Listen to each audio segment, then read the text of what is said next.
गुरु भक्ति योग।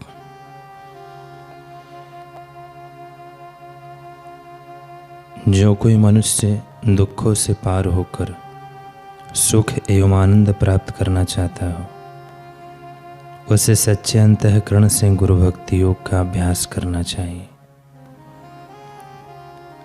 आपके लिए केवल इतना ही आवश्यक है कि गुरु भक्ति योग के मार्ग में अंतःकरण पूर्वक प्रामाणिक प्रयत्न करना है। गुरु के पवित्र चरणों के प्रति भक्ति भाव ही सर्वोत्तम गुण है। इस गुण को तत्परता एवं परिश्रम पूर्वक विकसित किया जाए तो इस संसार के दुख और अज्ञान के कीचड़ से मुक्त होकर शिष्य अखोट आनंद और परम सुख के स्वर्ग को प्राप्त करता है।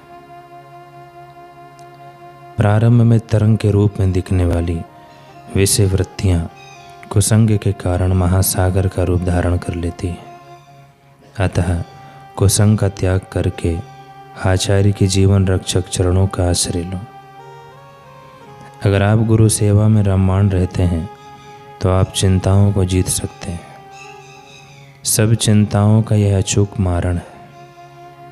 उत्तम शिष्य को अपने गुरु पर किसी भी परिस्थिति में संदेह नहीं लाना चाहिए या उनकी उपेक्षा नहीं करनी चाहिए। भगवान में तो श्रद्धा हो जाती है, परंतु गुरु में श्रद्धा होनी बहुत कठिन है। लाखों मनुष्यों में कोई एक ही होगा जो गुरु में कुछ भी दोष न देखेगा। जब तक गुरु में श्रद्धा नहीं होगी तब तक कुछ नहीं होगा। गुरु में जब तक भगवत बुद्धि नहीं की जाती तब तक संसार सागर से पार नहीं हुआ जा सकता।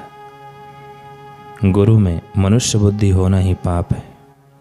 गुरु और भगवान में बिल्कुल भेद नहीं है। यही मानना कल्याणकारी है और इसी भाव से भगवान मिलते हैं। उत्तम शिष्य चिंतन करने से गुरु की शक्ति प्राप्त कर लेते हैं।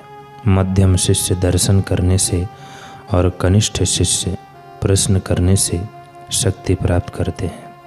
हमारे यहाँ गुरु से प्रश्न करने की आवश्यकता ही नहीं मानी जाती। गुरु की सेवा करें और उनका चिंतन करें।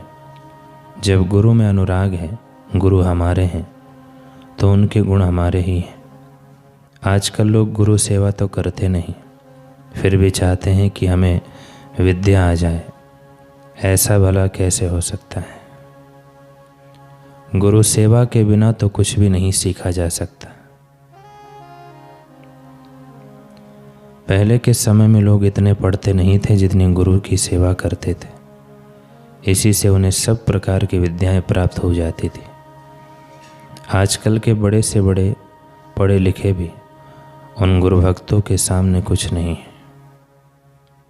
उन्हें गुरु सेवा से जो चीज़ मिली थी वे इन्हें प्राप्त नहीं हो सकती। गुरु के आशीर्वाद से ही उन्हें सब कुछ प्राप्त हो जाता था। परम तत्व के रहस्य को जानने की इच्छा से ब्रह्मा जी ने देवताओं के सहस्त्र वर्षों, देवताओं का एक वर्ष यानी 365 मनुष्य वर्ष, उन्होंने तपस्या की। उनकी उग्र तपस्या से प्रसन्न होकर भगवान श्री विष्णु प्रकट हुए। ब्रह्मा जी ने उनसे कहा, भगवान मुझे परम तत्व का रहस्य बतलाइए। परम तत्व के भगवान विष्णु ने कहा, साधो साधो। ऐसा करते भगवान बड़े प्रसन्न होकर बोले,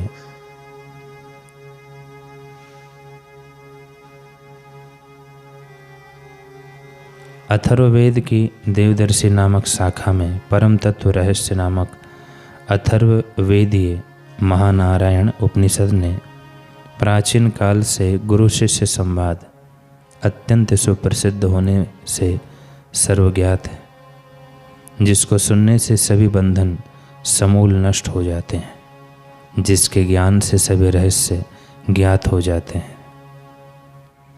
एक सत्य शिष्य ने अपने ब्रह्मनिष्ठ गुरु की प्रदक्षिणा की, उन्हें साष्टांग प्रणाम किया और विनयपूर्वक पूछा, भगवान हे गुरुदेव, संसार से पार होने का उपाय क्या है?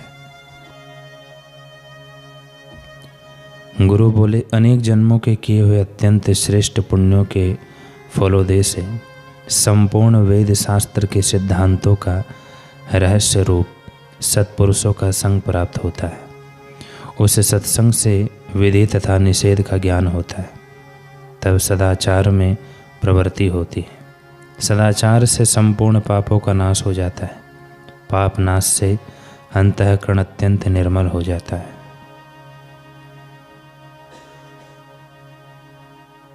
तब अंतःकरण सद्गुरु का कटाक्ष चाहता है। सद्गुरु के कृपा कटाक्ष के लेस से ही सब सिद्धियां प्राप्त हो जाती हैं।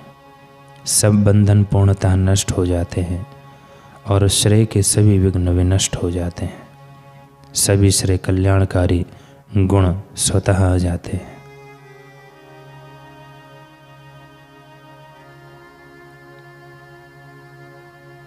जैसे जन्मोदय के रूप का ज्ञान नहीं होता, उसी प्रकार सद्गुरु के उपदेश बिना करोड़ों कल्पों में भी तत्व ज्ञान नहीं होता। सद्गुरु के कृपा कटाक्ष के लेस से ही अविलंब ही तत्व ज्ञान हो जाता है।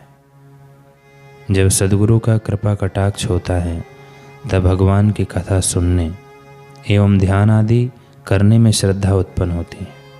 उसके हृदय में स्थित दुर्वासना की अनादि ग्रंथि का विनाश हो जाता है। तब हृदय में स्थित संपूर्ण कामनाएं विनष्ट हो जाती हैं।